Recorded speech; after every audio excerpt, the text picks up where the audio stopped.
run up the business. God is my witness. Turn up the sun up from Monday to Sunday. We maxing the limits. My mind running like Tom Cruise on an action movie. Moving a mission. They say that I'm tripping. I've been told I need a vacation. I'm finessing a visit. First class, my feet up high in the air on business. Yeah. Hey. Yeah. What's up, y'all? Welcome to TSR Live. I'm one of your hosts, Tom Kapone. Now, of course, you know, this is where we celebrate the culture. Of course, we're going to debate the norms, and we are going to, for sure, share all of our opinions on trending topics. Oh, yes. What's up, roomies? I'm your other co-host, it's Kiki, and I'm here with you. The most important thing, boo, is for you to join the chat, okay? It's interactive. We want your comments there, and we want you to chime in because we got a lot to talk about, and we want you to be a part of the conversation. Yeah, roomies. I'm Zach Boog, your other co-host, and tonight we're taking you on a ride. We've got New York Mayor Eric Adams, Evelyn Lozada from VH1's Basketball Wives, and Bangladesh, and Snoop Dogg all joining the show. Ooh, we going a lot of places. Hopefully they show up. y'all better show up, man. Come on, man. Let's go ahead and get to it. We got that and so much more, roomies. If you're ready, I'm ready to get it. Let's do it. All right. The Diddy trial. First of all, before we talk Diddy, everybody put on some hand sanitizer, do something, rub your body, get yourself clean, get the good book, put your hand on the Lord. The Diddy trial continues, man. And here's a few takes from this week, guys. All right. They had multiple testimonies corroborating abuse against Cassie. It all continued. Now, Cassie's mom testified that she took out a home equity loan of $20K. Now, she said Diddy demanded that $20K in exchange for a Cassie sex tape. Huh? Now, he returned it to her within 4 to 5 days. This was something that made everybody feel nasty. Oh, Diddy's a billionaire. He has $20,000 days. Yeah, that's I mean, crazy. he probably lunch to Diddy is $20,000, and I just feel like that's evil. That's on the side of evil. That's I'm a talking new about. level. Yeah, that's a new level of evil to have somebody's parents take out a loan on their house to be able to give you a sex tape of their daughter that you already doing wrong. That's ridiculous. No doubt. That's ridiculous. Let's check this out. Also, prosecutors revealed images of President Obama-shaped ecstasy pills that was in Diddy's possession. I bet you those were powerful. Don't bring Obama in this mess, okay? Please leave him out of this. I ain't gonna. Don't they like Flintstones? They could They put look like anybody on there. Flintstones chewable vitamins. That don't even look like our President Obama. Them boys probably got a kick to them boys. No. I'm sorry. No. I'm sorry. No, don't use up drugs. All right, now Sheree Hayes. I hope I'm saying his name right. A male escort and dancer. Now I'm gonna say this name right. He's known professionally, guys, as the Punisher. That's wild. That's wild. Now test. How nasty you gotta be? It's just like the Punisher is a wild name. It's a wild name. Anyway, man. What was your stripper name back in the day? Okay. Red. I was just wondering. Okay, he did testify that Cassie did not seem uncomfortable, but he said that Cassie was focused on Diddy during the alleged sexual encounters. Now, Kid Cudi also testified today, describing Diddy as a Marvel supervillain during his testimony. He also acknowledged Cassie played he and Diddy. Now, we all know Diddy's on trial right now for racketeering and sex trafficking. Now, a lot of people feel bad for Kid Cudi. I don't think anybody should be intimidated, abused, scared, bullied. But Kid Cudi, you put yourself in that, man. You put yourself in that, bro. Because everybody knew at that time that Diddy and Cassie were going off and on. They were like without the abuse, Offset and Cardi B situation. They back and forth. I said without the abuse. Now, you go and talk to her, you put yourself in a messy situation. You don't talk to women that's going back and forth in their relationship. No, anybody. I mean, I hear what you're saying when you say that, but he probably saw Cassie and was had a friendship with her and wanted to save her. Men want to do that sometimes. They see her in a bad situation. He wanted to date her. He wanted to save her from that. And from what he said in court, when he said she played both of them, Cassie might have been telling Kid Cudi, like, I'm done with Diddy. I'm through with him. Yeah. And he had to find out otherwise when his car went pow. So, you know. I got a story. Oh, you do? I got a story to tell. Somebody blew your car? So one time, y'all, So I met this girl. She was an Uber driver. Okay. And I saw she was fine from the profile picture she had, right? That's insane. And I never forget, I get to talking to the Uber driver and I'm like, oh man, she fine. You want to go out? So we end up going out on a date. Now, before we go out, not the same day, I'm just saying the story fast. So before we go out, I'm like, hey, do you have anybody that you're in a relationship with that may be upset about seeing us out? Something in my spirit what made you say ask that. I never asked that question before. Oh. Mind you, she drives. We get in her car. We are driving down the street. When I tell you a car pulls up, he like, pull over. Pull over. He was mad as hell. I looked at him. I said, bro, I'm sorry. I was apologizing and everything. And she was like, he ain't gonna. Yeah, he ain't gonna do nothing. Exactly. That's what I was saying. You got to keep yourself out of that. The moral of the story is, if a woman is dealing with somebody else, okay, you need to stay away from her completely until she is single. Yeah. What single? Not with him. Keeping your car from him set on fire. Keeping up on me. Yeah, pulling up on you. Well, Zach did it wrong anyway, because he shouldn't have been trying to date from the Uber driver anyway. That was the Where problem. was your car at? That's the problem. We gonna talk about hobo people later trying to find a house. You was trying to find a ride. Kiki, she was fine. Okay. Beautiful women come in all types of jobs. Where was your car? My car was in the garage. Oh, okay. It didn't sound like you had a car this time.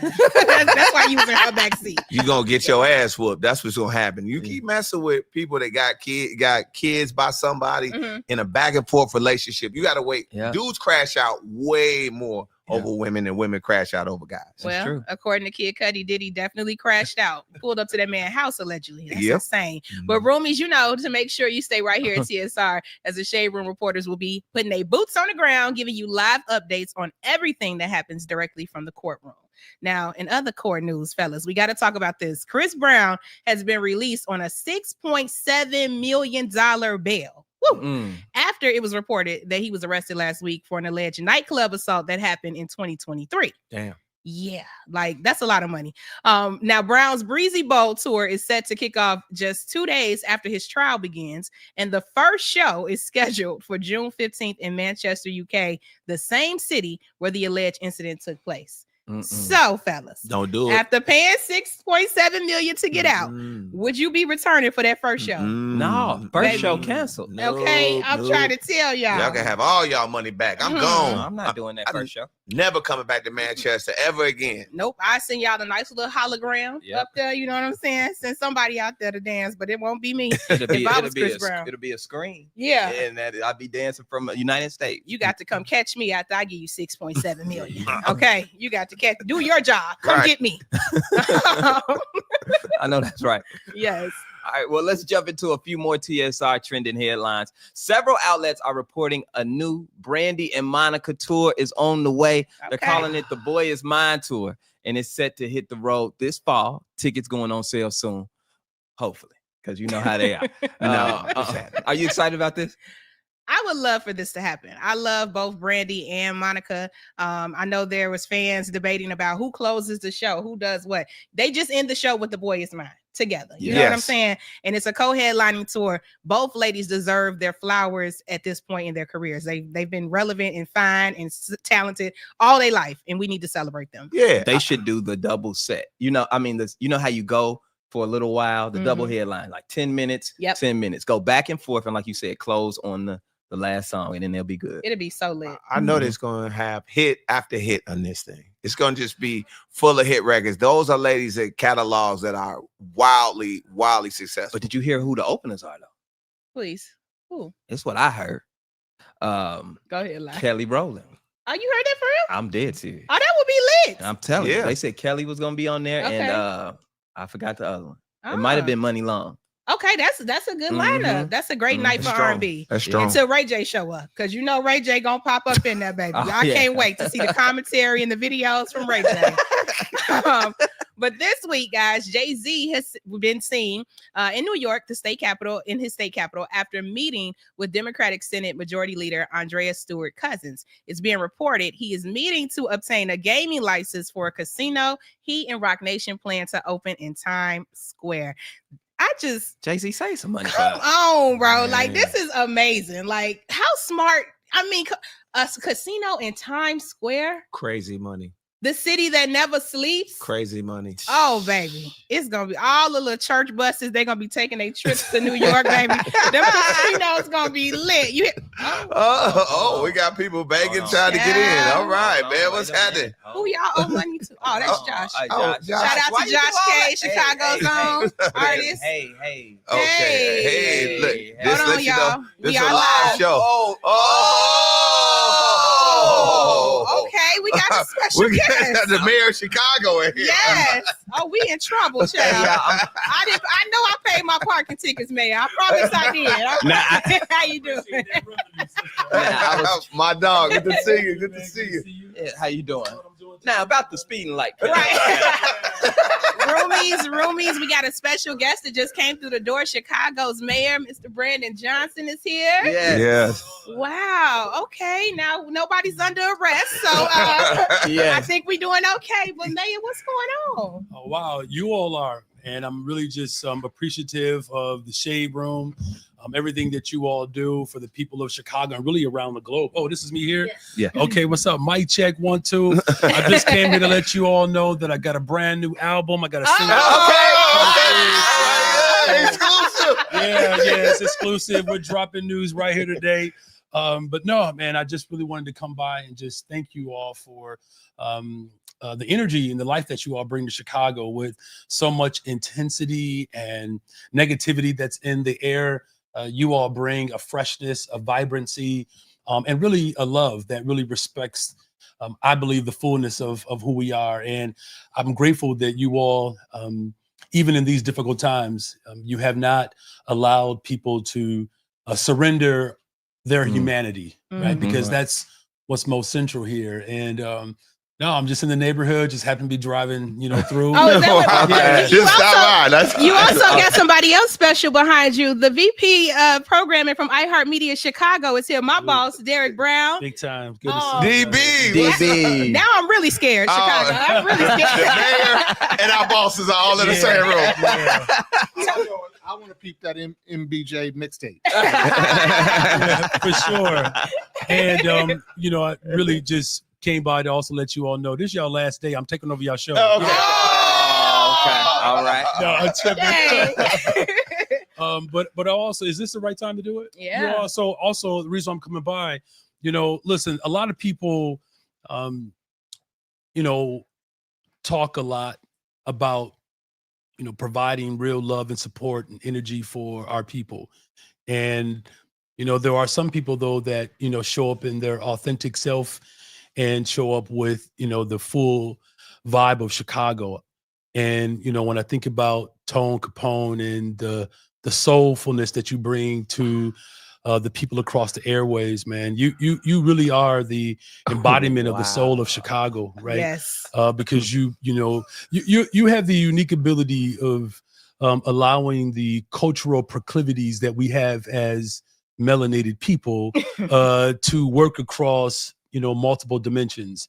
And, you're one of those generational leaders, quite frankly. Wow. Your ability to represent, the generation that raised you, our generation, and speak to posterity, brother, that's a gift, man. And I appreciate that.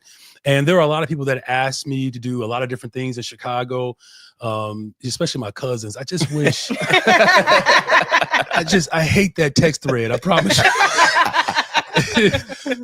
But people have been really, pushing for your celebration and elevation. And so of all the things that I get to do as mayor of the city of Chicago, build affordable homes, which we're doing, providing opportunities for young people, which we have 29,000 summer jobs for our people this summer, expanding mental and behavioral health.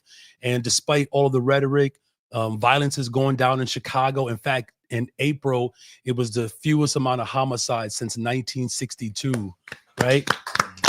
But with all of that, you inspire us. And so as much as I'm working to build the safest, most affordable city in America, also know that I can't do that by myself. And brother, you've just been a stalwart, and I get to invest in people, but I also get to make proclamations. Whoa. And so I have a proclamation for you. Whoa. So I'm gonna have to use your government name for a second. Okay, I am the government, right? So, so if I put this proclamation in Tone Capone, that may not have all the legitimacy that it needs, right? So Anthony Mays. They call him Ray. Right? Because of your talent and innovation and hard work, you are a testament to who we are as a city.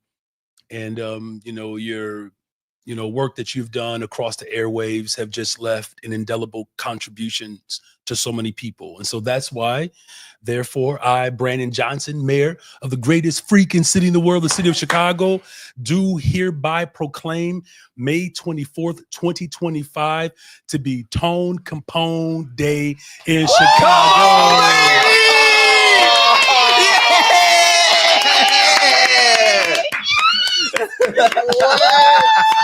What? That's you. Oh Wow. my!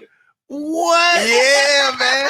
You got a day. You got a day. A whole day, brother. Oh man, I'm glad I got these glasses on. My I'm tearing up. So I'm gonna say what our parents used to say to us when we were growing up. Now, don't you ask for nothing else. Now. What? Yeah, yes, Oh sir. man. So he got that Mr. Brown look. Who, me? I'm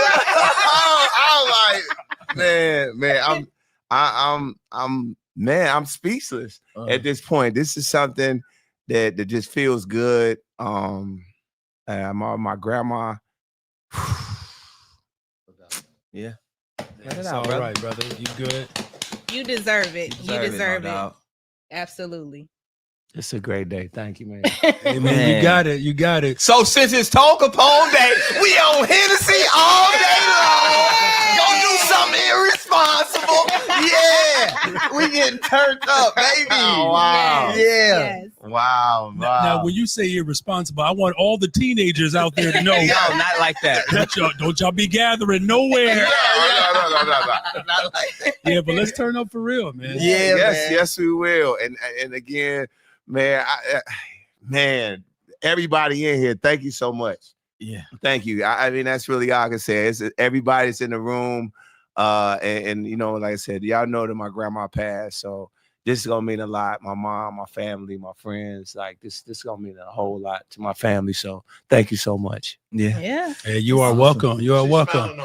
Man. She is. So now, as West Siders, we celebrated Uncle Remus. I'm just saying, I'm not trying to start nothing, but what I'm saying? But, what's up, West Side? What's happening? What's Love that? you, South Side. You got a few North Siders that watch too, right? Yeah. But we got a couple. Sure. We love the whole city. So this is a celebration, Tony. We want to celebrate you right before your birthday too. So congratulations again. Let's get some photos with the mayor while he's here. Can we do that? Oh yeah. All right, so we're gonna step right over to the side and Yes. All right, we're good right here. okay. Okay. Oh. Okay, yeah, let's do it. DB. This We gotta is let DB Oh, okay. say something. Oh, we're gonna hear from DB? Yes, Let's we hear got from to. you gotta hear from DB. DB. Absolutely. And thanks to the Shade Room and Your Honor Mayor, glad to be here with you celebrating this moment. I've only known Tone about 10 years. We got together at a restaurant and said, hey, Chili's. I need you to What's the chili? with the baby back. So I said, bro, we need to get you here at GCI. And we never looked back, man. You lifted our profile. You lifted your profile. And what I like about you, it's more than entertainment, man. You got a heart for the city. You got a heart for the people. You always give back.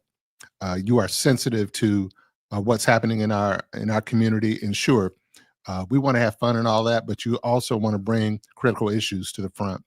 And at the end of the day, you want to uplift everybody that you talk to. And you can't spend a minute without Tone, without feeling better. And not only feeling better about everything, but feeling better about yourself. Mm-hmm. And when you connect with somebody, it's almost like they're the only person in the room. So don't lose that, man. Yeah. And I'm proud of you, and I can't wait to see how much higher you'll go, bro. Man, I I love thank you, That DB. is Thank you so awesome. much, DB. This is so good, man. Bro. This is what a day. What a day. What a day. God, my man. You got it. Got You it. got it. Okay. Well, since we got Mayor Johnson here, we got you here. You're celebrating with us. We got to talk some business, though. Okay. Since we got you in the seat. So before we let you go, we got a couple questions for you, okay? Okay. Not you, Mayor Johnson. Oh, okay. You think now? Hold on, I know you got your day and everything. But I ain't interviewing you. Now, Mayor, news broke this week that Trump's Department of Justice is investigating into whether you and the city hired people solely because of their race, Black people. What is your response to this nonsense? Yeah, so this has to be the most frivolous, ridiculous investigation in the history of America, quite frankly. And, I don't apologize for having a diverse administration in the history of Chicago, right? Black, brown, white, Asians. I mean, 64% of my administration are women. But it's no secret that, Black Chicago has historically been disinvested in and ignored. And that's why I wanted to make sure that we had highly skilled, highly qualified individuals who are closest to the challenges to help direct us. And that's why, again, building more affordable homes in our city, particularly on the west and south sides of Chicago, 29,000 jobs available for young people. And primarily last year, the neighborhoods where disinvestment has been the most pervasive, those in the neighborhoods that benefited from these positions. Again, expanding mental and behavioral health support services. The first mayor since Mayor Harry Washington to actually invest in publicly funded and run mental health clinics, reopened the mental health clinic in Roseland, the Lower West Side, Garfield Park on the west side of Chicago. And so I've been very bullish about my investments in our particular communities, and we're never going to apologize for loving Black people. Absolutely. I know that's right. I wanted to give right. you a chance to address that on this platform specifically. Okay. Yeah. Go, Mayor Johnson. And Mayor Johnson, I'm here to hit you with the hard hitting questions. Okay, the ones that people really want to know. As we know, Chicago is a huge pizza city, and I have to ask you this: does pineapples go on pizza?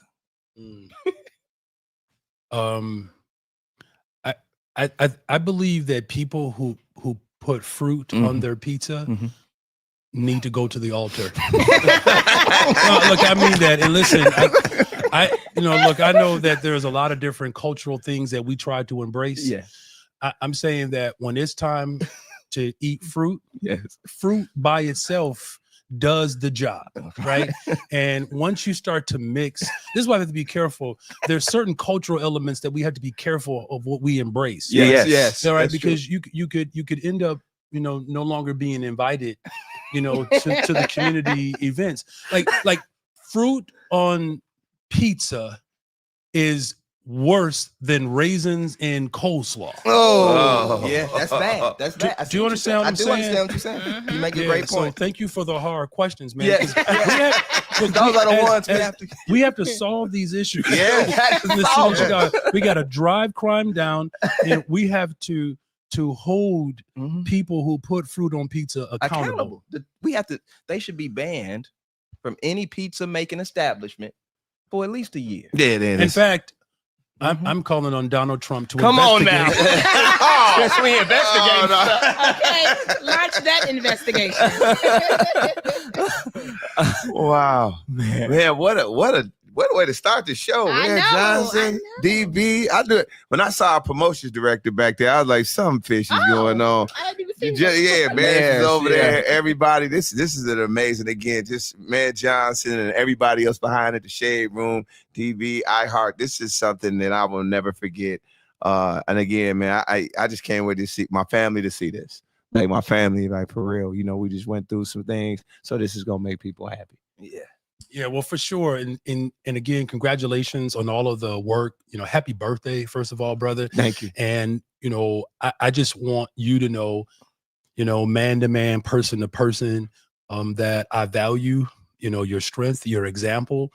I'm raising 3 children, 10, 13, and 17. We look to the examples of other people, as my 17-year-old is inching his way out of the house and hoping, that he has a successful life and that he doesn't have to return to my basement because it's unfinished. It would be really difficult for him, but the way you express your faith, the way you show up for people, man, look, that's refreshing. And, there's a lot of, people who characterize, our people a certain way.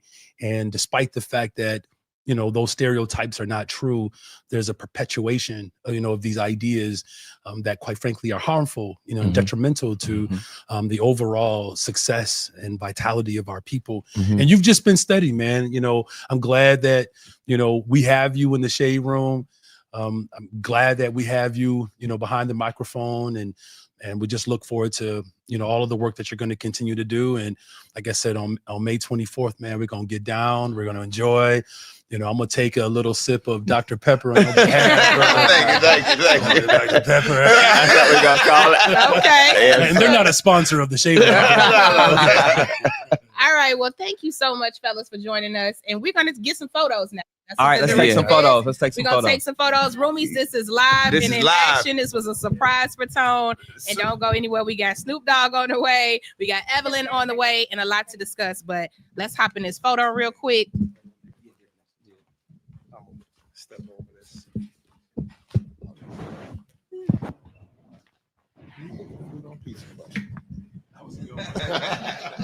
Well, tomatoes fruit too.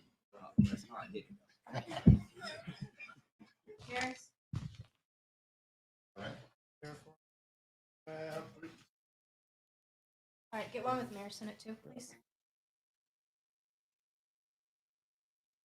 All right, I'm popping in. Here. Yeah. We'll get out here with by Kiki. Cyrus.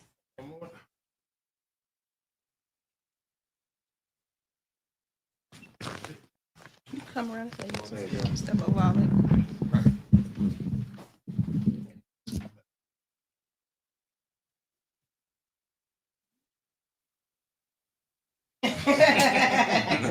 Josh got all of them. And you see Tony let go of that proclamation, though. Let's go.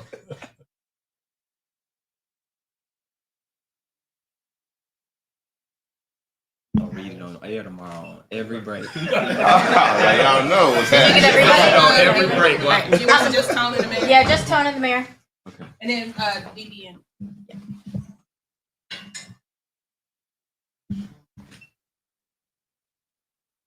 BB. Right here.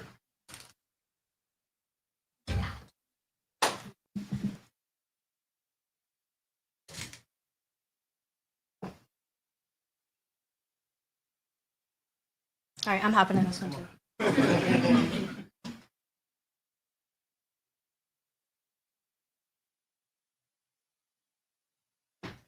Cool, thank you. Thank you, brother. Thank you so much. Appreciate that. Thank you. DP. I wonder why you were pushing the midnight on. I was like, I believe he still big dog. All right, receipts. I was leaving. I was like, I said, DP still. Thank you so much for doing this. Y'all can show keep a secret around here. Hey, y'all can keep a secret, boy. Nobody say nothing. Kida.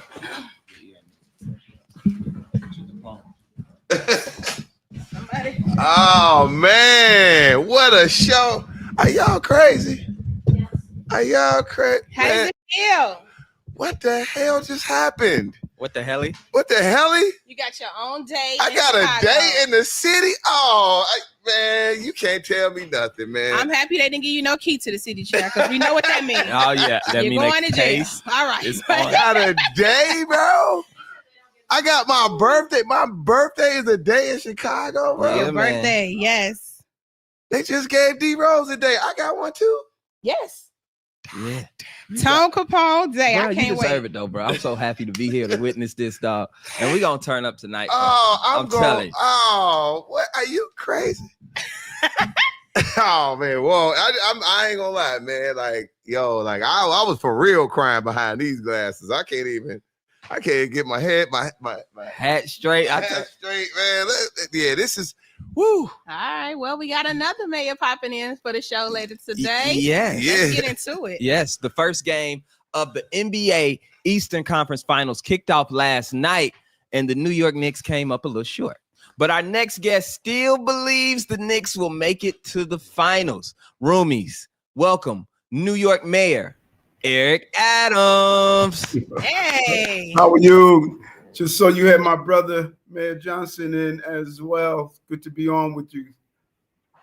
Thank you. Thank you. Yes, man. yes. We Thank just you, man. had Mayor Johnson in there, man. Yeah, he looked out for us. Gave me a day. That made me feel good. Now, Mayor Adams, we're gonna have to ask you some stuff. Yesterday was tough for you, man. Yesterday had to be tough for New York City people, right?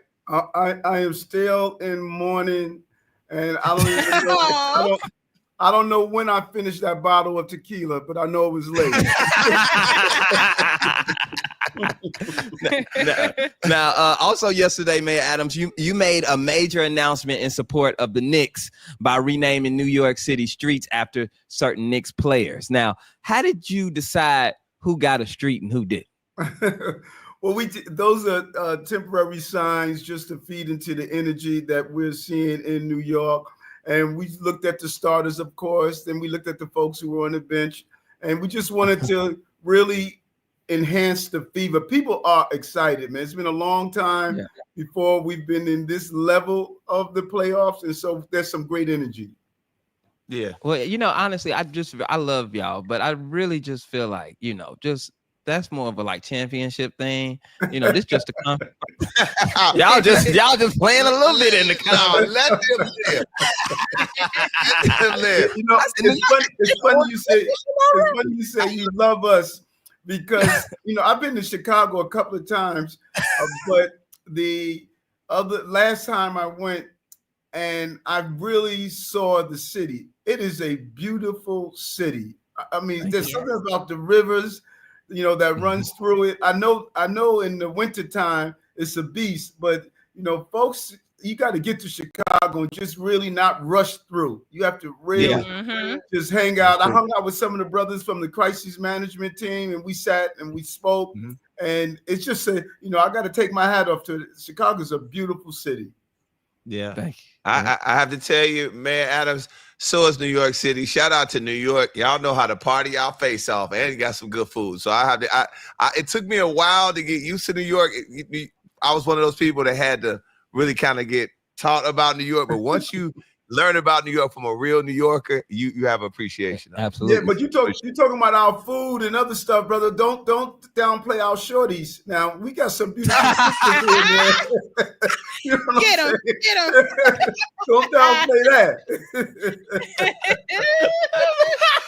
Get 'em. If I lived in New York, off of that, I'm voting for you, man. Off of that. Oh, you caught me off guard. He said the food and all that. That's cool. But don't forget. But have you seen the women? They are beautiful. Like, come on now. And remember, in our city, we speak 700 different languages. So there's that is a national approach here. True. I don't care, what type of brother you are.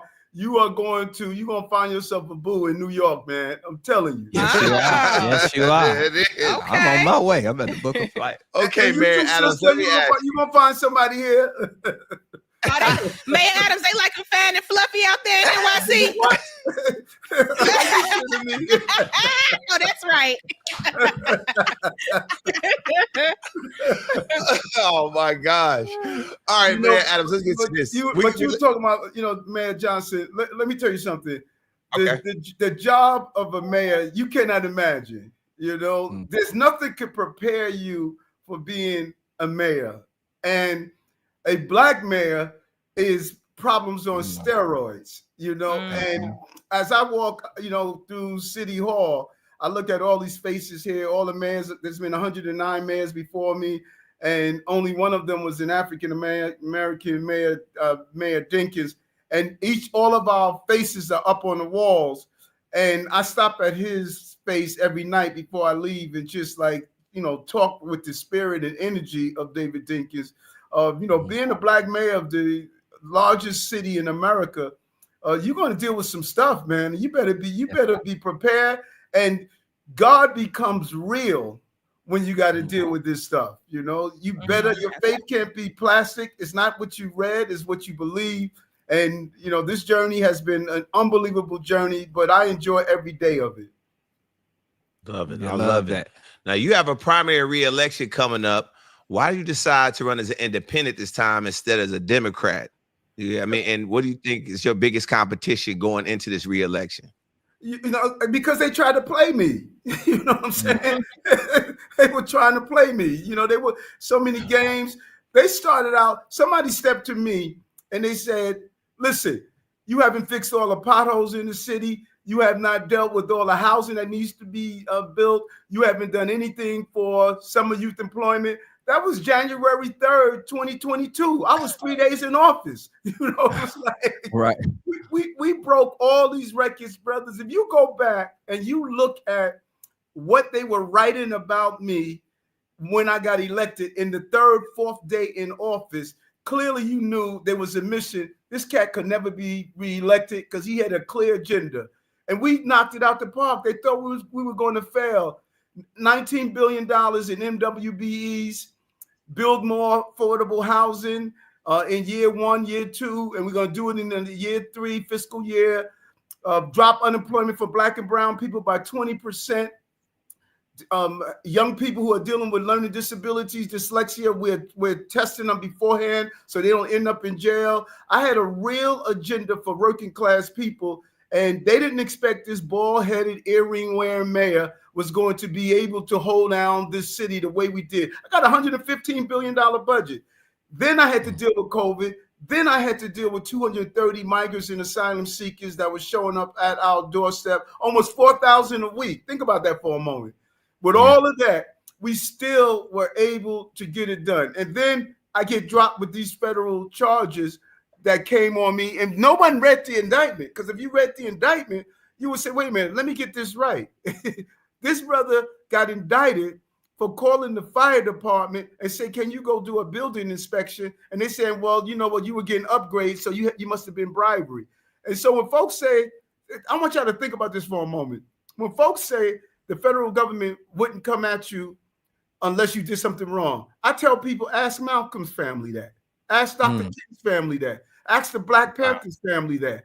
Ask Marcus Garvey's family that. There's a history of targeting Black and brown leaders, particularly if you're going to get the work done. And that's what I've done, man. I upset the apple cart. So they held me up until the day before I was supposed to put in my petitions. I got 25,000 signatures, but we weren't able to get our message out in that time. So now I'm able to get my message out because these charges are no longer over my head. And I'm able to go and do what I know how to do best, and that's the campaign.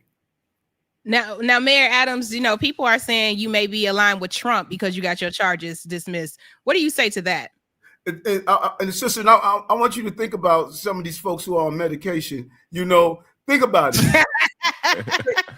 they were trying to give me 35 years in prison for calling to tell someone to do an inspection, and people who I trusted but broke my trust in me. Now, so just think about this for a moment. 35 years in prison. I'm a Christian. And what I learned when I was growing up, my mother used to be back in the rent, and every once in a while she'd hit the number. And I say, Mommy, you know, isn't that illegal? And Mommy would say, baby, God uses who he uses. I don't question God. You know, I should have never been charged in the first place. They should be complaining about President Biden pardoning his family. How about that? You know, you know. So if the Justice Department knew, I didn't know President Trump. President Trump was on the campaign trail saying what they're doing to that mayor is wrong. That mayor started fighting against the migrants and asylum seekers, and when he did that, they came at him. I didn't know him. There was no agreement between us. He felt that what he went through in his life, he said, look what they're doing to that mayor in New York. He was saying that over and over again on the campaign trail. So if the Justice Department comes and saying what I said, that this was wrong, and they decide to re-examine the case and drop it, what am I supposed to raise my hand and say, no, please give me 35 years in prison? Come on, man. All right. Take me now. Yeah. Are they kidding me? You know? And so, so we stayed focused, and in spite of all of that, when I got indicted, people wanted me to step down. They just didn't know me. People, when you look into my story, I grew up dyslexic. I used to walk in the classroom every day, and they used to have on the back of my chair, dumb student. I was undiagnosed. And when I read, they would mimic me reading throughout the whole day and laugh and mock me. Then at 15, once I figured I didn't want to go to school anymore, my brother and I got arrested for criminal trespassing, and the cops beat us in the precinct of the 103rd precinct. And so my life is being dyslexic, rejected, arrested, but God is so good. I'm elected to be the mayor of the biggest city in the country. And so people don't ever count me out. You know, that's what I tell them. Never count me out. That's right. Yeah. I know that's right. I know that. Now, Zach, you got to hit him with the hard questions. Come on. Now, you know I always gonna hit him with the hard questions. Please do. Be here we go. unfiltered. Be unfiltered. All right. Because I'm transparent. I'm a little bit. No, don't cuss. Okay, all right. Get to the picture. All right. But no, New York is a big city pizza, right? Yes. All right. A big pizza city. I'm sorry. Not a big, One of those. yeah, one of those. But I want you to help us settle this for our Shade Room Great Debate. Is pineapple ever acceptable on pizza? Not on my damn pizza. You know what I'm saying? And I'm not cutting it with a knife. I'm picking it up with my hand. You know what I'm saying? Yeah, you got to. All right. Also, I got another question for you. Is it better to have power or influence? It's better to have influence because a whole lot of folks have power and don't know what to do with it. You want to be able to influence people to, number one, improve their lives, and for them to feel comfortable to tell you how to improve your life. And so you could have power and you could sit around and do nothing with it. But if you can influence, you can create some real change. And that's what we've been able to do in this city. For sure. Now, Mayor Adams, I want to ask you this. Is it okay to end a friendship over political disagreements? Then it was never a friendship in the first place. Because a friend is going to be with you to the end. And I'm blown away of how many people who are around you just to see you fall. My brother Muhammad Ali one day said a woman came up to him and said, you know, I'll never miss any of your fights. And he said, you must be my biggest fan. And she said, no, I want to see you when someone kills you in the ring. There's a lot of people in our midst that just don't want to miss you falling. And I saw that in the last 15 months, man. People who slept on my couch, people who I paid their rent for, people who I was able to protect during difficult times. I saw them step up, trip over themselves and say, you know what? He needs to go. Listen, this was a Nazareth moment. You know, Jesus said, Eric, get up, you know, rise. And I rise. Now, I know you see me drinking out of this bottle, but I'm acting like it's water. It's really Tito's. Oh, Lord. Not the Tito's, and you're preaching to us now. Lord. All right. We got to get to New York, man. Hit Scarlett's or something. Come on. Oh, my goodness. I'm celebrating. I'm only doing this because your birthday. I'm celebrating your birthday. Thank you, man, Adams. Oh, no doubt. But we got to thank you so much for joining us. And of course, good luck on your re-election. Thank you, brothers. Be well, you brothers, sisters. Stay strong. Love you. Thanks for joining us. Thank you so much. Wow. That is hilarious. Well, I see how he got elected. This show has been so lit. Baby, so many places. And we're not even halfway through. Where we going right now? Where we going? This is crazy. This show is so lit, man. Let's get into this, man. Roomies, we have a TSR exclusive with VH1's Basketball Wife star. She's back and coming in hot. Joining us now on the show is the beautiful Evelyn Lozada. Hi, Hey, Queen. How are you? A disclaimer, I'm a Bronx girl from New York. Oh, Come on now. Oh, there we go. There we go. You put pineapple on your pizza? No, ma'am. No, I don't put no pineapple. I like it regular, and we fold it and we eat it just like that. Good answer. Good answer. Now, before we get started, Evelyn, I just have to congratulate you on your new chapter as a glamour. Okay, the baby is beautiful, so beautiful. And what do you want your grandson to call you? So we've been going back and forth with this, but right now he calls me Lita. Well, no, I want him to call me Lita. So what I did Okay. was I was like, I don't want to be called grandma. I took abuelita, which is grandma in Spanish, and I cut that short and I was like, call me Lita. So we'll see if it sticks because, kids kind of come up with their own thing. Yes, yes. Now, you have been having a busy week because you've been all over the blogs this week about your friendship and beef with Jennifer, who is also on the show with you.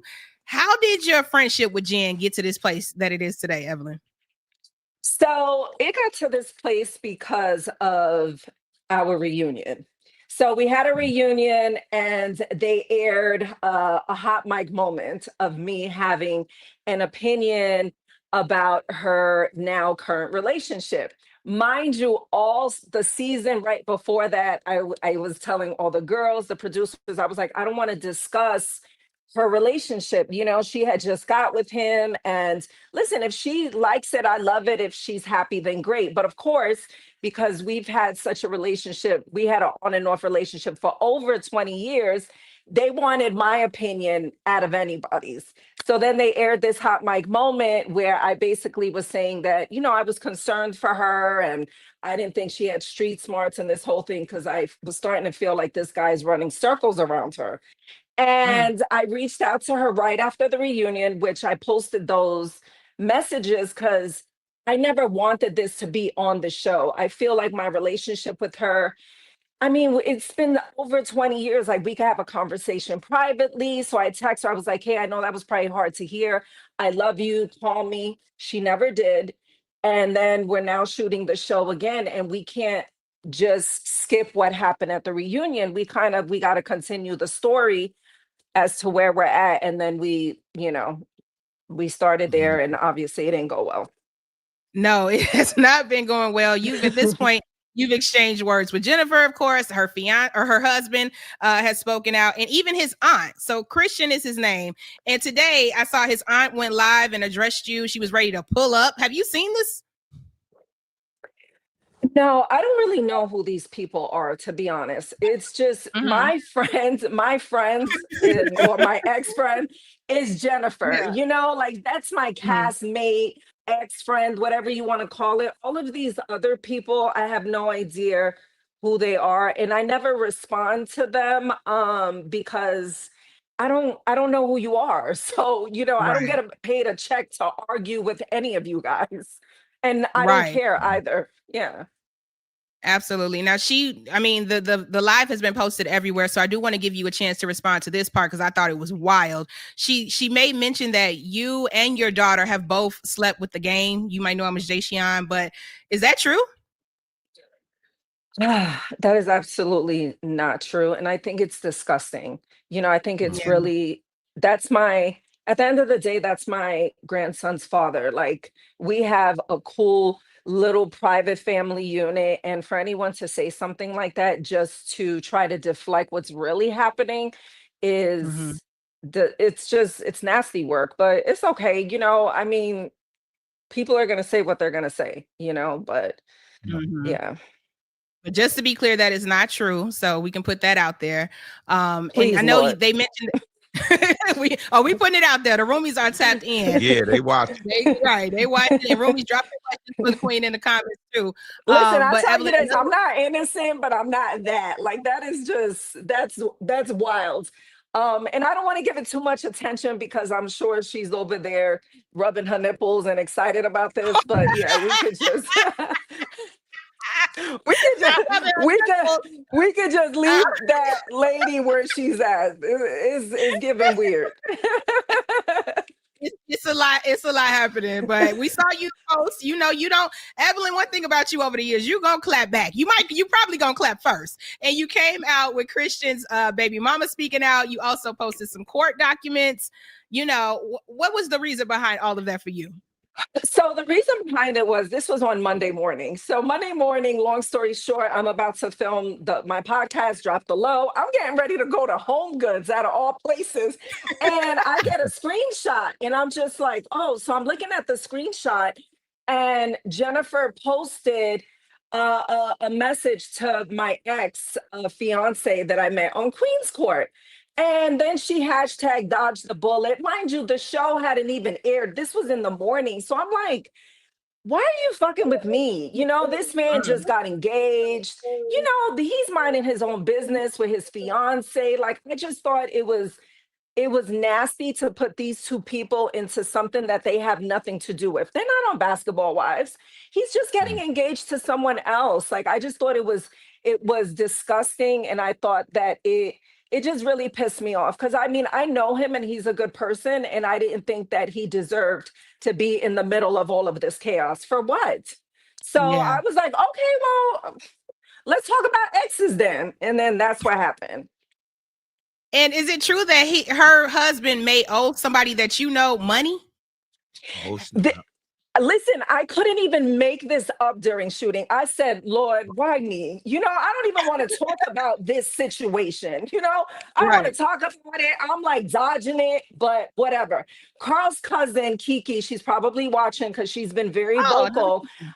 Yeah, another Kiki. So she reaches out to my sister and she's like, hey, if your sister's planning to invest money or do anything with Jennifer's significant other, tell her not to do it. So I'm like, wait a minute, what's happening? So I had a conversation with her, and then my first scene that I filmed with Jennifer, I'm basically telling her, I'm like, Carl's cousin is one of these alleged victims, you know?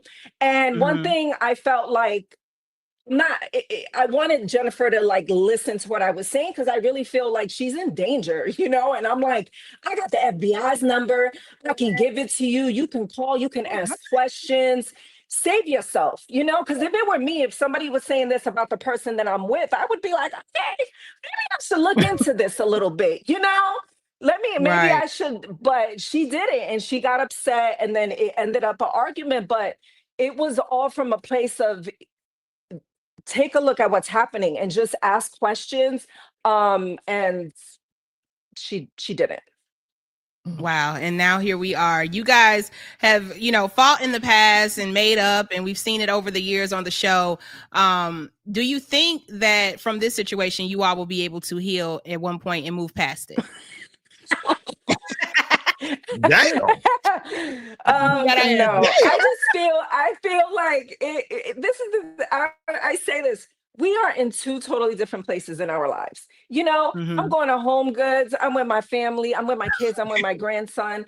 This is what matters to me, you know, and who we were 15 years ago running around in Miami filming Basketball Wives, we're two totally different people. And I feel like that's okay. But also to see how she's handled this situation, the nasty things that she said, my grandson being brought into some of this chaos with her people, I just don't like it, you know, and I feel like it's gone too far, and I wish you the best.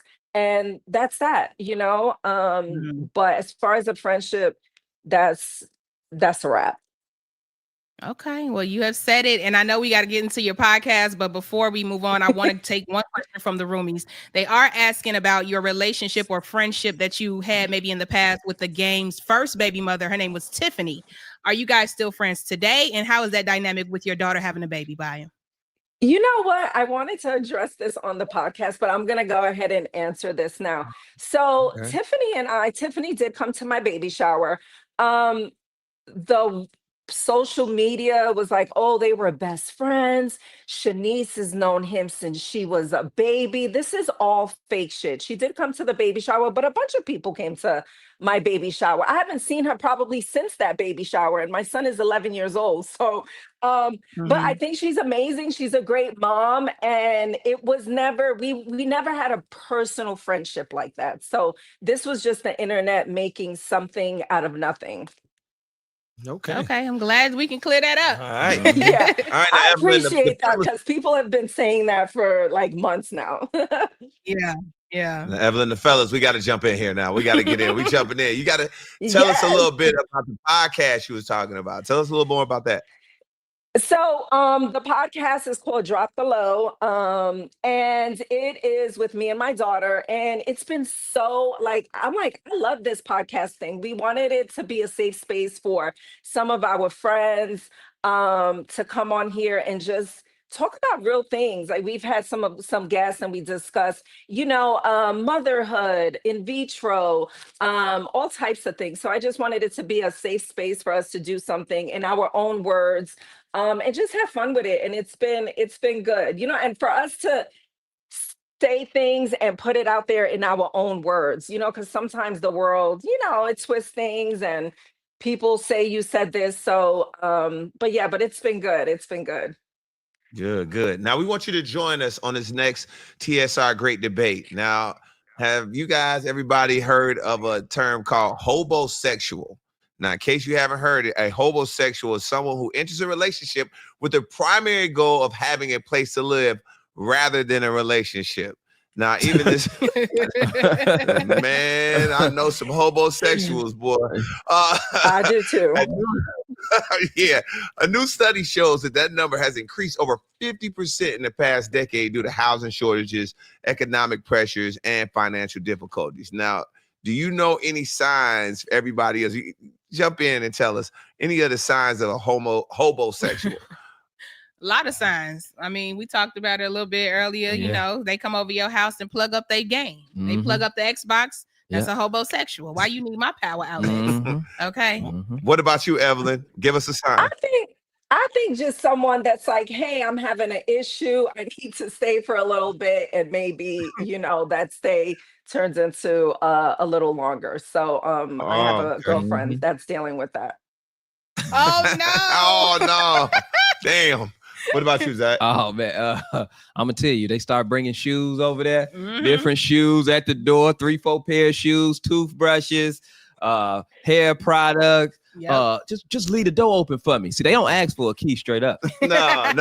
They be like, just leave the door open. I'm gonna be out there.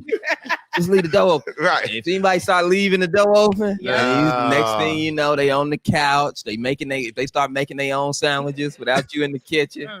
No. These are all signs. They are expecting to live there. Yeah, roomies. When you see any of these signs, immediately pack up. Pack their stuff up, man. It's like, they start leaving stuff. Oh, you forgot all of these shirts? No, that's not what you do. What you do? You throw it away. Oh, yeah, I'm gonna throw it away. Leave something over here if you want to. It's getting thrown away. It's gone. Come on. I didn't know that was yours. I'm sorry.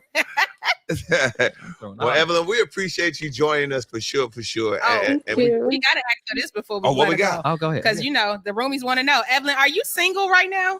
What's the tea? I am. You know what? I love being single, and I think to a point that I may love it a little bit too much. I run my own ship. I pay my own bills. I don't have no drama, but I am single. Yes. Okay. Roomies, shoot your shot. Right. Try to leave some shoes over there. That look comfortable back there. That look comfortable. She got a nice crib, bro. Go ahead and plug the game up. That's funny. No doubt, man. We appreciate you joining us. And make sure everybody check out the podcast. Absolutely. And watch her on Basketball Wives. Yes. Thanks for joining us, Queen. Thank you, guys. Have a great day. All right. Now, our next guest has produced hits like A Milli by Lil Wayne, What's Your Fantasy by Ludacris, and Diva, the song that makes every Beyonce tour. Roomies, welcome. Bangladesh, what's happening? What's up, brother? What's up? How you doing? Hey. What's going on, How man? y'all doing? I'm good. How you doing? We good, man. Hey, it looks like you have a fan in Blue Ivy. I want you to see this. Check this out. Diva? Formation run the world. No. My balance, Black Parade.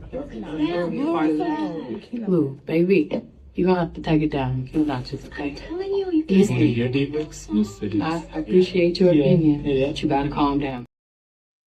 Oh wow. It sounded like Beyonce was getting her set list together, and Blue like, you got to do Diva. Can you tell us the story? I've seen that behind before. The story about what? Creating that record, Diva. The story behind it. Oh, the story behind Diva is simple. So when I made A Milli for Lil Wayne, Sean Garrett, one of the the greatest writers of our generation, he would always hit me on the phone, and he always would say like, man, if I had $1 million, man, if I had a milli, man, I would have killed it. I would have killed it. So when we linked up, he was already working with Beyonce. So that was the mission. So I had the Diva beat. Diva was already in the track. The concept was already there. So I just gave him the beat. And that's what we worked on that day. And he just pinned it, and it just made sense. You know, like when you coming off of hot records, other artists want that same thing. Like they want that energy, they want that person that did that hit. You know what I'm saying? So it just made sense for the time. Absolutely. That's dope. Man, hits pay the bills, boy. I swear. I swear. All right, now we hear you moving into yes, sir. We hear you moving into fashion. Now, what inspired that shift? You know, going from behind the boards to stepping into the spotlight as both a fashion designer and a recording artist. Man, it's just really getting your face recognition, man. You know, getting your face out there. I remember sitting down with Dr. Dre, and he was telling me he never wanted to rap. You know what I'm saying? He rapped because he wanted to be recognized and known. You know what I'm saying? So, you know, I just took the advice from him, and you know, I got a lot to offer, and there's a lot of music out there that is lacking like real substance. So I just want to bring the real substance to music again. So that's what I chose to do. As far as the fashion, man, I always been in the fashion. I grew up in a house of fashionable people. You know, my mom was a seamstress. She always sewn. I always was at the fabric store with her, seeing her sitting in the middle of the floor, cutting out patterns, sewing, making something into nuts, taking something and turn it into like something amazing. You know what I'm saying? So I grew up like that. My whole family is fashionable. When I go outside, people compliment my fashion. Growing up, people compliment my fashion, and I'm not even like wearing the latest trends or like the hottest labels. I just know how to put things together, and I think that's the uniqueness about what I have versus everybody else. Because we could be like into logos and name brands and stuff, and I could take anything and like make it fashionable and make people ask like, where you get that from? So I'm just really, man, I'm just really like taking my talents and moving forward and trying to like create products out of like um my artistic skills and Yeah. brand As you the things that I always wanted to brand and bring it to the forefront. Yeah. Well, we happy to see it in all the ways that you're doing it, but you still putting out music, and your new single "Doe," featuring Yeah, Bree by absolutely. it's been making waves. So, what was the creative process like Thank behind that you. record, and what is the message that you want people to get from the visual? Um, what went into the record? I just like to be creative. You know what I'm saying? So Mm-hmm. I just want Talk to about stay that visual, creative. I though. think the beat, the visual, the Yeah. visual is gonna be like lifestyle. Lifestyle visual. High fashion. Just swag and fashion. Just putting it Okay. on camera. That's really it. Just trend setting on camera. I'm a visual artist, so Yeah. I even like direct my own visuals. So like, it's just fun to do. Now, we've talked about artist value, talent, and being creative. When working with an artist, what do you value most? Someone who is talented or someone who's creative? That's a good question. I was just talking about the creativity versus talent. Mhm. I would like them to be both. You know, I would love for them to be both talented and creative. When you have one without the other, it's always missing something. You know what I'm saying? But I would rather them, if they don't have both, I would rather them have talent with listening skills. You know what I'm saying? Like, if you You talented can take without the direction, right? creativity, you gotta have the listening skills, you know, to do something different. A lot of talented people, they kind of be in a box and really afraid to move outside of what motivated their talent. Creativity, I've been around creativity, and you know, there might be a lack of swag, there might be a lack of things that go into artists to really sell the song. But if you have both, you know, there's a lot of creative musicians. You know, people be too technical sometimes when you're just creative. I just love the talent and creativity mixed together. Like that's an awesome combination. You know, Yeah. you'll get a like a Beyonce or Little Wayne's, and you know, people like that can take something and make it their own. That's talent and creativity mixed together. What's your most memorable studio session? Like, who was the wildest studio session you had? Um, I would say Gucci Mane. Me and Gucci Mane, we worked. Wait, was it Yeah, we old made Gucci or lemonade. the new Gucci? Yeah, the old Gucci. The old Gucci. Oh, okay. Yeah. The old Gucci. Yeah. Okay. The old Gucci. I worked with the new Gucci one time, like years ago, but the old Gucci was the most memorable time. We worked in a studio in Vegas in the casino. So it was a lot of gambling and a lot of studio work. It was a real fun time. It was when we made Lemonade. Okay. It's a classic record. Classic record. Classic record. And Yeah, but Bangladesh. he's no, go ahead. No, go ahead. Finish what you said. Nah, he's fun. He's fun because he's not work with him. You know, it's just we just work, you know, and we just pick the best things at the end of the day. A lot of artists, like, you got to have such a perfect thing for them that they want until you can like move on past that and work. So sometimes it feels like working. It feel like you're going to work, but with Gucci, you know, it's just fun. You know, it's nothing technical. It's nothing like specific. It's just we in here. Let's just have a good time. And you know, something's gonna land. Something's gonna end up a classic. Something's gonna be presented to the world and timeless. Yes. All right. Okay. All right, Banger. Just before we get out of here, let me go ahead and ask you this question. How do you feel about the state of hip hop? You feel like it's in good shape? How you feeling?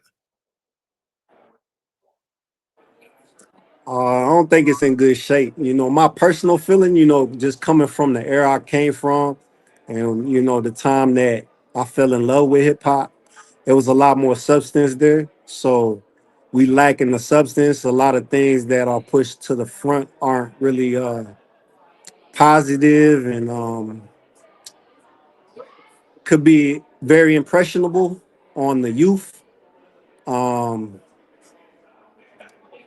When I was coming up in hip hop, I learned a lot of positive things. You know, I learned religion. I learned spirituality. I learned new words. I learned a lot of things that, you know, I might not have learned on my own. You know, hip hop is really a form of parenting, you know, in my era. You know, it like shaped me and taught me to be the person I am, for, you know, loyal, um, dedicated, consistent, you know, a lot of things, creative. Um, yeah, man, we just not being pushed in the right way, in the right towards the right way. You know, it's just a lot of lack of substance there, a lot of simplicity, Copycat. which is not a bad thing. Like simplicity is good, but it's like we gotta push the boundaries. Like real artistry is like it's really like you push the boundaries. Like Andre 3000 for an example. Just use him for example. You know, it's like we didn't have social media there to talk to the artists. Like a lot of artists now, like they're listening to the fans tell them what to do. I want to get back to the time where artists presented what they wanted to the fans, and the fans just digest it and love it. You know what I'm saying? So, there's a lot of it's just missing a lot of things. The state of hip hop is not in a good place. I think it's going to get worse before it gets better, and we're not really in control of it for real. It looks like it because we're creating the music, but we're not really in control of it. There's like people behind the scenes that's really operating and conducting the things that you're seeing and hearing. I appreciate that. Yeah, that's real. That's real. But I know you're gonna continue to put hits out, man, and do your thing from a producer side as well as on the fashion side as well. And Bangladesh, we just want to thank you for joining us today, man. Appreciate you, brother. Thank you. I appreciate you, brother. Thank you. Absolutely. All right, fellas, let's move on to this. I know Uncle Snoop is going to be joining the show really soon. Yeah. But Zillow is reporting that renters now need at least $80,000 a year to afford the typical apartment. That's up from $60,000 in 2020. Wow. That's a lot to live in an apartment. Okay. How much? $80,000 now. For a little apartment? For a little apartment. For a apartment? Little key, Why y'all like this? Oh man, I mean, you just go get a little apartment, $450. Get you a white refrigerator, honey. Yeah. Now, in cities like New York, Boston, Los Angeles, and Miami, renters must earn up to $100,000 plus just to stay below the recommended 30% income to rent ratio. So that means to be able to pay your rent and still have money in the bank, you need to at least make $100K. On the flip side, is the mortgage company another name for landlord now?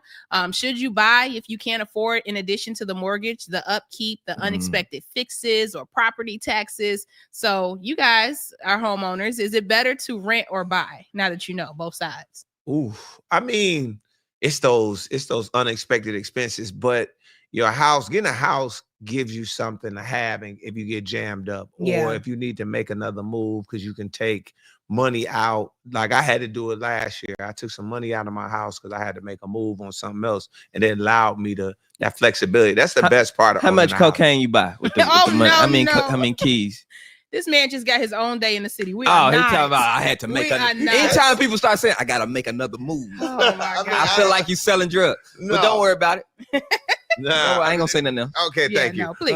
Man, the rent is anyway, just rent is crazy. And I understand the rent side, I understand the mortgage side.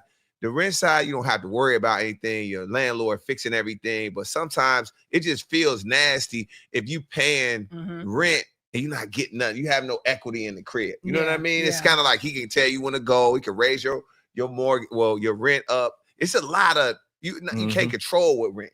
Yeah, I'm a newer homeowner, and it's been Go ahead, then. Go ahead, sister. Go ahead, sister. No, it's been good, y'all, but I'm gonna keep it real. They don't tell you that mortgage gonna go up. Okay, you can sign them paper. That first little number is cute, and then it's gonna hit you about 2 years later. So you gotta keep some things in order. Don't go crazy with your money. You gotta be prepared for property tax raises. Absolutely. Okay, y'all, let's go ahead and get to this, man. Our next guest needs new introduction. Roomies, welcome the living legend, Snoop Dogg. Come on. What's cracking like? What's happening? What's happening? What's happening? Now, before we get into it, man, I remember I talked to you about this before. We got a friend in common, LT Hutton. He used to tell me about you, like, man, he's like, dude, Snoop in the studio is crazy. One of the most talented dudes, man. It's always cool to interview you, my dog. Pleasure's all mine. Chi-Town, you know what it is. You already know. All right, Snoop, let's go ahead and jump to it, man. Let's get to it. The new project, Is It a Crime? You just dropped Missionary with Dr. Dre. Now, what made you decide to even drop a record so soon?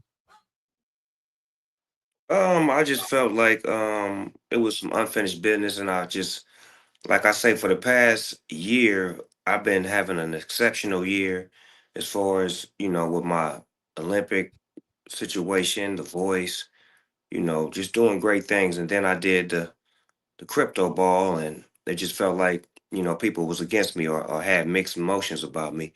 So rather than me speak to it publicly and, politically, I went to the studio and made a record to express my emotions and my feelings towards the people that had something to say or the people that had different views on me. So it was one of them things where I needed to get this off. It was like therapeutic for me to get back in the studio and to do the things that I love to do, where, you know, I was actually able to drive as opposed to being directed. When I work with Dre, I love being directed. I love being in the passenger seat.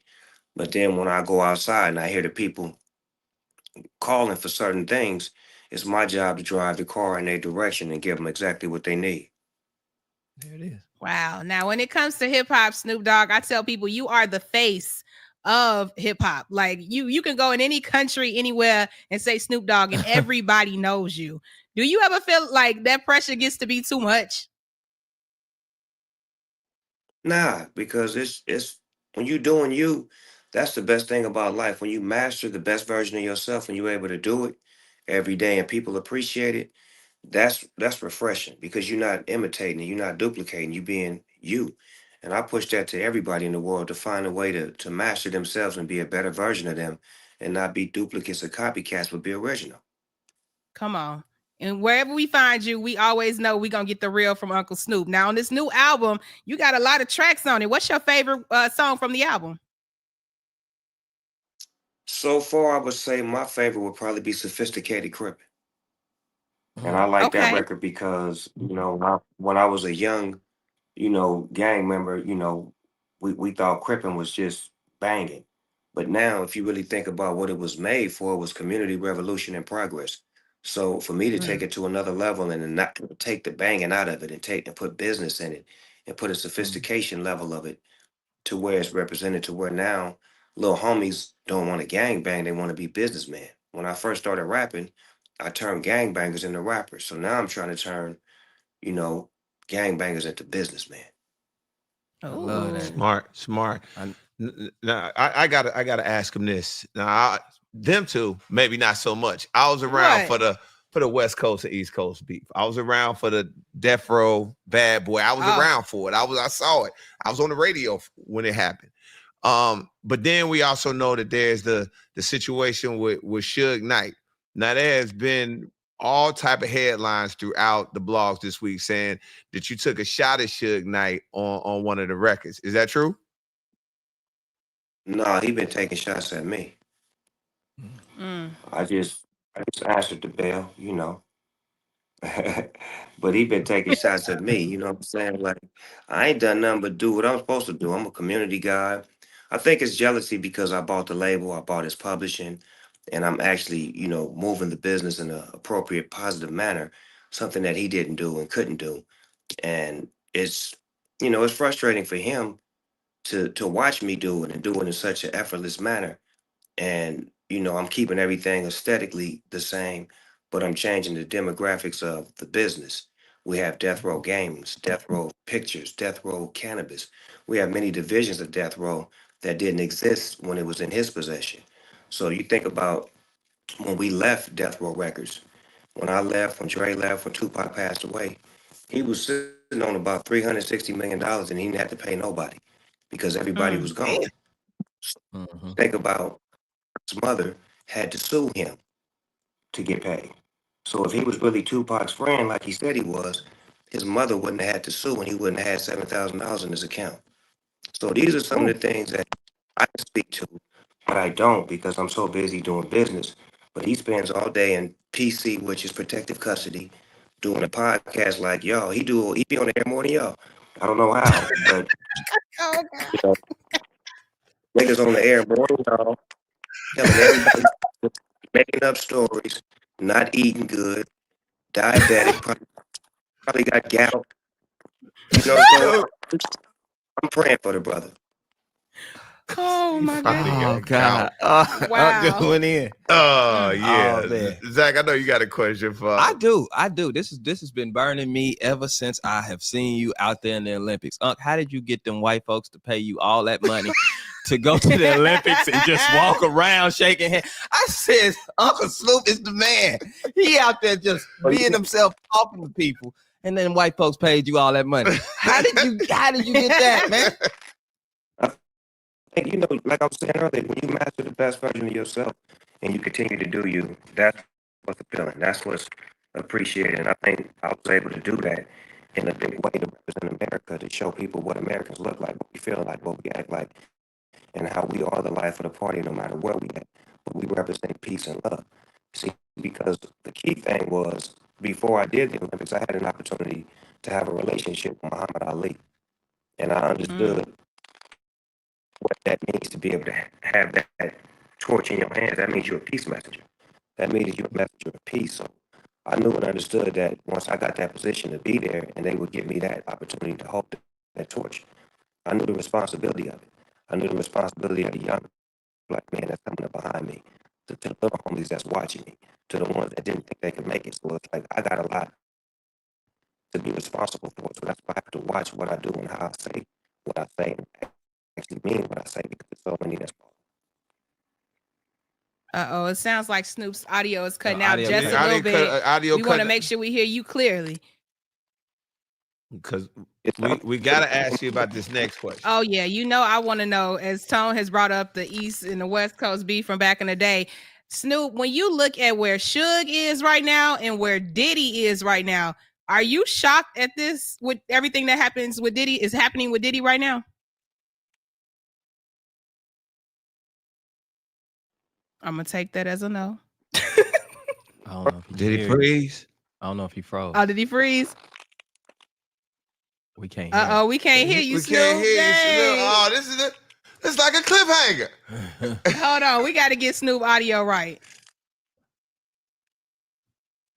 Uncle Snoop, you might have close some of them apps. Close some of the apps Hopefully out. we Close can the get apps. Uncle Snoop back. Yeah, hopefully we get him back. Yeah, we gotta ask him. Now we had to ask him about Yeah. that. That was a cliffhanger, boy. And next time on TSR Okay, Live. because the thing about Snoop, he done seen it all. He's has. been around for it He all. has. So I would love to get his opinion on that. But make sure you guys stream his new album, Is It a Crime? Available everywhere right now, along with his album with Dr. Dre too. Make sure y'all check that out. Yeah, Absolutely. I sure want to know how you got them white folks. Give them all that money. Okay. But like you that's said, go ahead. I mean, like you said, he been his authentic self. Snoop has been himself the whole way. There he is. All right, there it is. Snoop, All we right. got you back. Uh-oh. Oh, what? Hold on. We're gonna do a little test. This is what happens on live, honey. It's We live. live, Yeah. roomies. We live, Roomy. Shout out to the Roomy staying in. What up to everybody in the chat? Yep. They've been going crazy in the chat. And drop your questions for Uncle Snoop too. Yeah, man. We talking to a real legend. Not every day, right. Like Kiki said, the face of hip hop is probably one of the best ways to describe. Most Snoop Dogg. recognizable. Yeah. You know what I'm and with saying? that Like comes that's a lot of responsibility, Yeah. a lot of pressure. Mm-hmm. Yeah. And he's been able to do it, but by being himself. Because that is true. Wherever you tune in, you might see him with Martha Child down to the Olympics. I'm everywhere Snoop like Dogg that. having a good time. What Oh, up? there he Whoa, is. there he is. What up, gang? What happening? What's up with you? There I go. I'm everywhere like air. Come on. We was gonna hold on for you as long as it took. Yeah. But back to my question before we got disconnected, Snoop. You've been able to see it all. Are you surprised at what is happening with Diddy right now? Very surprised. I'm ultimately surprised. Like I don't be expecting none of this type of things to be happening. You know, like I say, when I was given my position of power and given my position of, leadership, I like to take advantage of it and treat people good and make sure that people that work with me don't feel like they work for me. And when they're ready to leave, and if we have a misunderstanding, if there is a separation, it's ended on love. It's never bad vibes or anything of that nature. So I try to be a better boss based off of the bosses that I was around when I was just an employee or just an artist. So I try to like take the good things that they did and subtract the bad things that they did. Some of the things I didn't know what they did because I was only entitled to certain information as an artist or a friend. So Yeah. as a businessman, I've learned to just be good to people because I know what it feels like to have bad business done on you and to have bad contracts. So I try to give my people that I do business with a great experience so that way at the end of the day, we feeling good about each other and we don't have to end up facing each other talking about how bad we treated each other. Dope. I love that. Uncle Snoop, I want to talk to you about the executive aspect of who you are, especially with Death Row. And you've been, it seems like you've signed, I know October London, and it seems like you signed more R&B acts. And, Death Row of the past seemed to be more, gangster rap. what made you lean towards the R&B and the medleys and that aspect of the label? Are you going that way, or do you plan on signing more like hardcore rappers, or like what's your vision with that? My vision is just to find the best talent. If it happens to be rap, it's rap. If it's R&B, it's R&B. It's got to be something different that grabs me, that I feel like I can develop, that I feel like the industry needs. You know, I don't want to be trying to duplicate or do what we did before. It's kind of hard to reach that bar that we set with Death Row as far as rap. So what I'm trying to do is reinvent the wheel by bringing new styles of talent, new styles of music, and just being open to what I love rather than being stuck on the music I love, but allowing people to come in here and change the demographics of Death Row Records. It should be a label of artists that are exciting, that are different, that reach people. Like we just dropped a gospel album on April 27th on a Sunday called Altar because we able to do what we do. You feel what I'm saying? So it's like, to me, I let the people and the music dictate what Death Row Records is gonna be. I'm not the type of label that's like, it's gotta be gangster or it ain't gonna coming out. No, it's gotta be great or it ain't coming out. Okay. I see what you're saying. Fair. That's right. Fair business. I want to ask you, because you mentioned Death Row, I guess the movie studios, you got movies, you got Death Row games, Cannabis that you're probably partaking. Hopefully it's sativa. But anyway, not that I know a lot about it. Let me show you what. Let me show you what I'm at real. Let me show you what I'm at real quick. Okay, cool. Let's get it. Live tour. Okay, Shade Room Cribs happening right now. Oh wow. Oh, is that the studio? Is that the studio? You in the yo? It's the studio.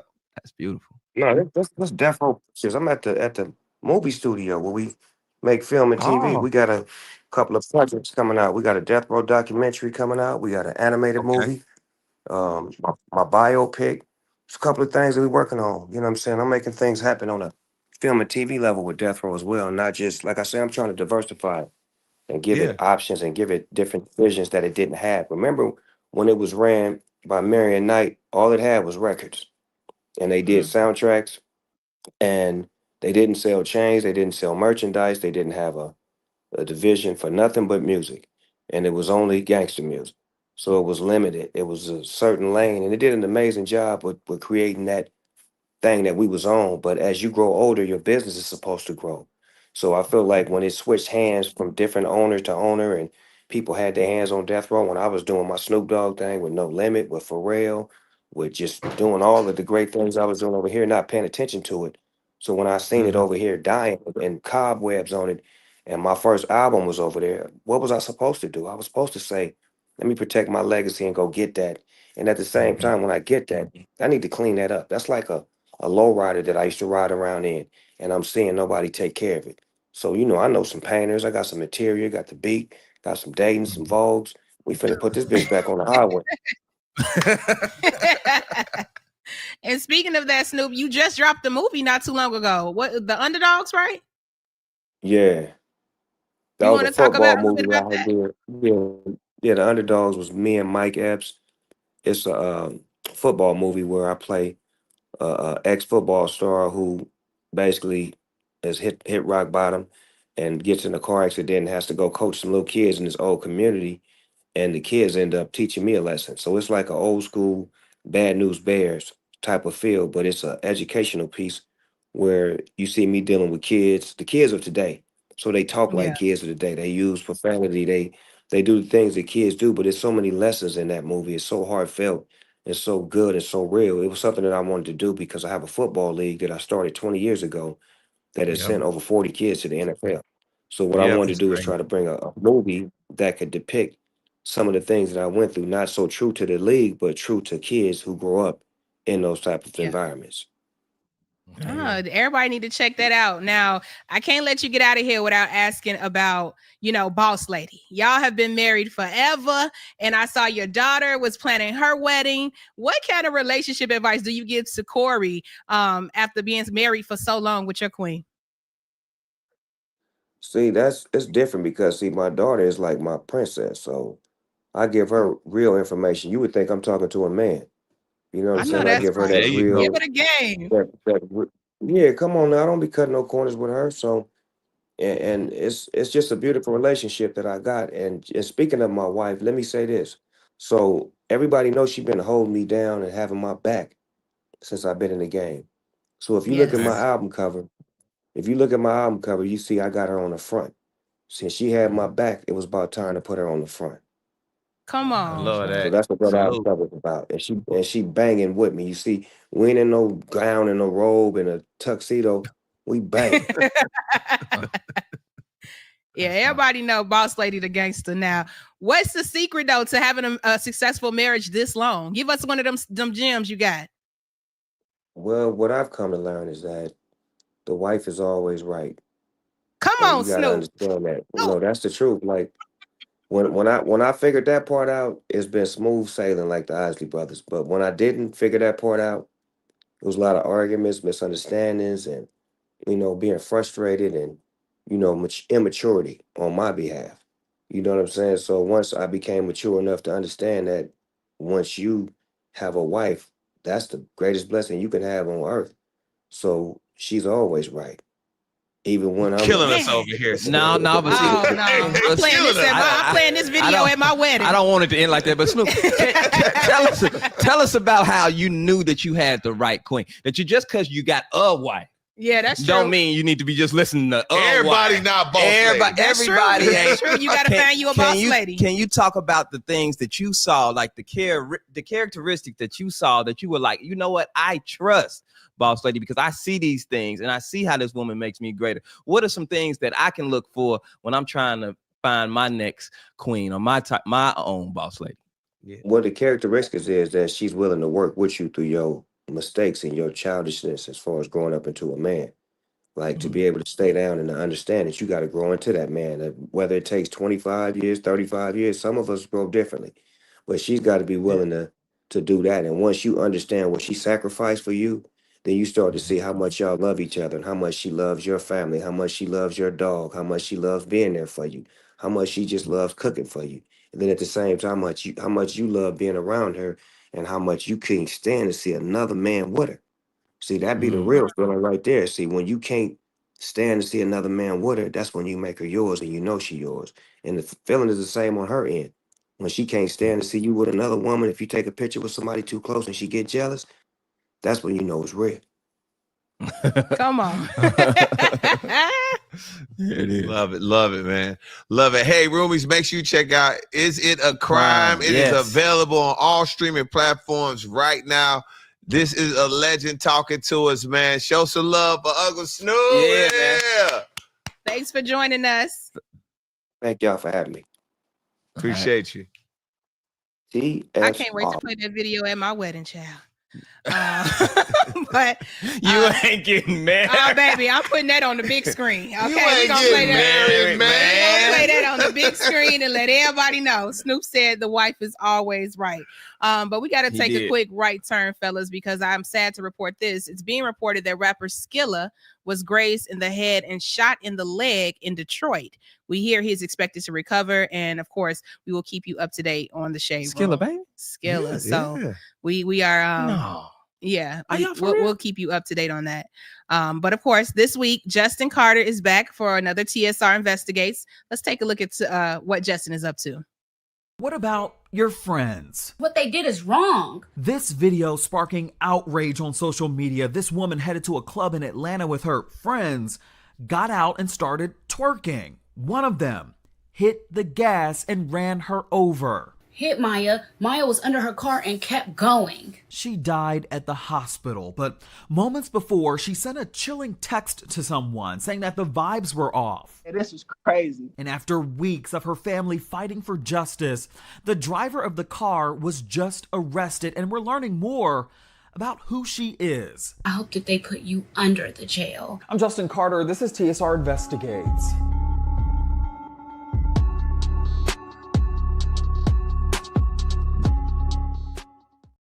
Off, you got to get out of there. But I hate to see how that story ended. But you know, Justin gonna get to the bottom of it. Okay, Absolutely. So make sure you guys watch that on TSR Investigates. And again, we will keep you up to date on everything that's happening with Skilla Baby in Detroit. So we'll be back next week, roomies, with more Shade Room headlines, more surprises, more debates, and of course, trending topics. And if you have a tip or scoop, something you want us to talk about, man, just hit us up. That's right. Until next week, remember, represent the culture with excellence. Woo, woo, woo, woo. What a